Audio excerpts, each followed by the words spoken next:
Okay, so welcome guys. This is going to be homework number 5, and I'll be covering the 2 problems that you guys have to deal with today. Okay, so let's start it off. Problem 2.2-4. So here we get into doing some stuff with the deflection. So we're going to start off by just looking at the normal deflection equation, which is force P times length L over modulus of elasticity E times cross-sectional area A, right? So we have something, a truss or whatever, and it's being attached to a cable and there's a pulley, and we basically just want to know how much is that cable stretching, right? So all we're really looking at is going to be this part right here. We can simplify this by just saying, okay, we have the cable, free body diagram, we have some sort of weight, and there's a force down, and that's causing the cable to have to pull up, right?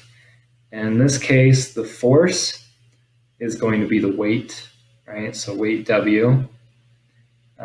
It's nice that it's already in weight. We don't have to multiply it by gravity or anything. It's already done that for us. It's in kilonewtons. So we just have to pay attention to the units that it's in. The best way to solve these problems will be just to put everything in the base units. So we're going to start with the weight. Weight is going to be 38 kilonewtons. So we're going to convert it to kilonewtons. 38 times 10 to the third. Okay, so we have that. And then length, notice length is already in meters. That's already a base unit, so we can just leave it at that, 14. And then we have modulus elasticity, that's 140. And then gigapascals, that's going to be times 10 to the 9th. And then we have cross-sectional area, and all we're going to do, that's in millimeters, so that's 304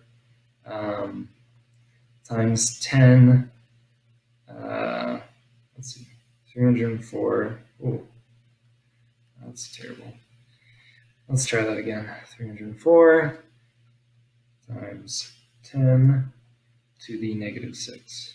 Okay, so pretty straightforward, just plug that in the calculator, and you are going to get, so remember we're in base units, so we're going to get 0.0125 meters, right? In this case, the problem, they have it set in millimeters, so you just move the decimal place over, and you have the answer, 5 millimeters.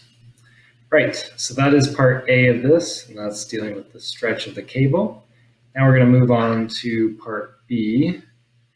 So now they're dealing with the factor of safety. So here, starting off, they give us the breaking point, basically, of the cable itself. So that's what this value is going to be, right? And then they say they've applied that. Okay, so factor of safety, pretty straightforward.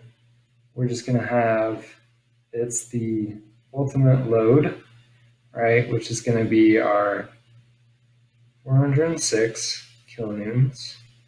And then that's going to be over the max demand, right? And this is just the formula from the book.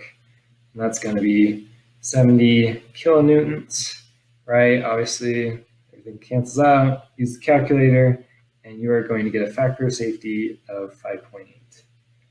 And that is how you do problem 2.2-4.